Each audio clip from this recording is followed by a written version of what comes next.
Have you ever heard a story so inspiring it changes the way you see the world?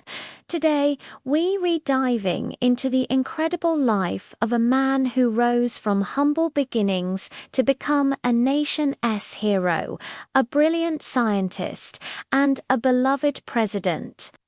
This is the story of Dr. A.P.J. Abdul Kalam, the Missile Man of India. Our story begins in a small coastal town called Rameswaram, in the southernmost part of India. Born on October 15, 1931, Abdul Kalam Abdul Kalam grew up in a modest family. His father was a boat owner and the imam of a local mosque. From a very young age, Kalam was a curious and hard-working boy. To help support his family, he would wake up before dawn to distribute newspapers after his morning classes.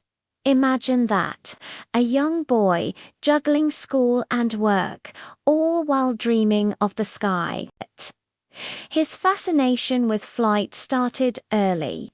He would watch birds soar and wonder about the principles that kept them aloft. This curiosity wasn't just a fleeting thought, it became the driving force of his life. His teachers recognized his potential and encouraged his passion for mathematics and physics. Despite financial struggles, his family believed in the power of education and supported his dream to study further.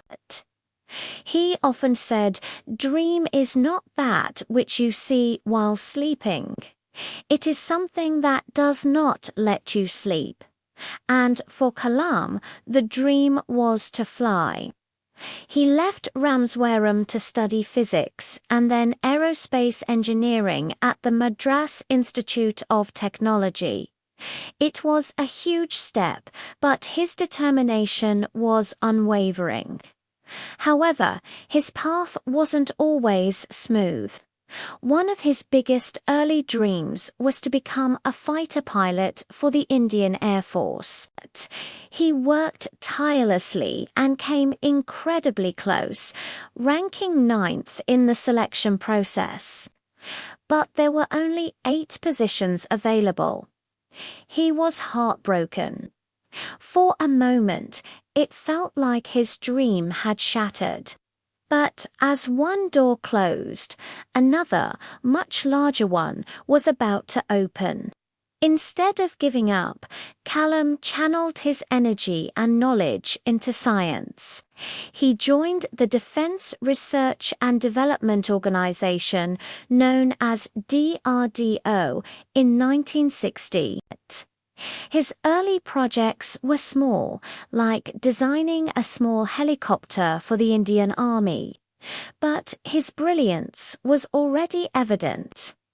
His true journey as the Missile Man began when he was transferred to the Indian Space Research Organization, or ISRO, in 1969. Here, he became the project director for India's very first satellite launch vehicle, the SLV-3. This was a monumental task. The team faced countless challenges, setbacks, and failures. The first launch in 1979 ended in failure, with the rocket crashing into the sea just minutes after takeoff. It was a devastating moment for the entire team, but Kalam, as the leader, took responsibility. He didn't blame anyone. Instead, he motivated his team, telling them to learn from their mistakes and try again. And they did. Just 1 year later, in 1980, the SLV-3 successfully launched the Rohini satellite into orbit. India had just joined the exclusive club of nations with spacefaring capabilities. It was a moment of immense national pride, and Kalam was at the heart of it.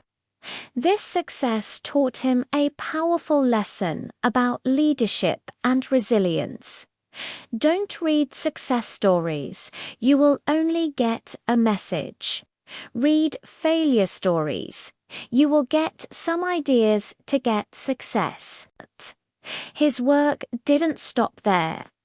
In the 1980s, Kalam returned to DRDO to lead India's integrated guided missile development program. This was the program that truly earned him the nickname Missile Man. Under his leadership, India developed a series of powerful missiles, including Agni and Prithvi. These weren't just weapons. They were symbols of India's self-reliance and technological strength. Kalam wasn't just a scientist, he was a visionary who believed that strength respects strength. He worked to make his nation secure and respected on the global stage. His contributions to India's defense and space programs were immense. But Kalam's impact was about to reach a whole new level. In 2002, in a move that surprised many, Dr. A.P.J. Abdul Kalam was elected as the 11th President of India. He wasn't a politician. He was a scientist, an educator, and a man of the people. This is why he was affectionately known as the People's President. He transformed the presidency. The Grand Presidential Palace, Rashtrapati Bhavan, was opened up to the public, especially to children. He believed that the future of the nation was in the hands of its youth. He spent a significant amount of his time as president traveling across the country, visiting schools and interacting with millions of students. He wasn't just giving speeches. He was starting conversations, igniting young minds with his passion for knowledge, innovation, and his vision for a developed India by 2020. His humility was legendary. He lived a simple life, even as president. He was a man of deep faith, but also of profound scientific temper. He played the veena, a classical Indian instrument, and wrote poetry. He saw no contradiction between science and spirituality, believing both were ways to seek truth. After his presidency ended in 2007, he didn't retire. He went back to what he loved most, teaching. He became a visiting professor at several universities, continuing his mission to inspire the youth. He was a teacher until his very last breath. On July 27, 2015, while delivering a lecture at the Indian Institute of Management in Shillong, Dr. Kalam collapsed and passed away. He died doing what he loved, sharing knowledge with students. His passing was mourned not just by India, but by the whole world. He left behind a legacy that transcends his scientific achievements and his time as president. He left behind a powerful message of hope, hard work, and dreaming big. Dr. Kalam's life is a testament to the idea that no matter where you come from, your dreams are valid. He showed us that with dedication, perseverance, and a belief in yourself, you can overcome any obstacle. I want to end this tribute with some powerful words from one of his most famous speeches, a message directly for the young generation. For you, he said. I will fly. I am born with potential. I am born with goodness and trust. I am born with ideas and dreams. I am born with greatness. I am born with confidence.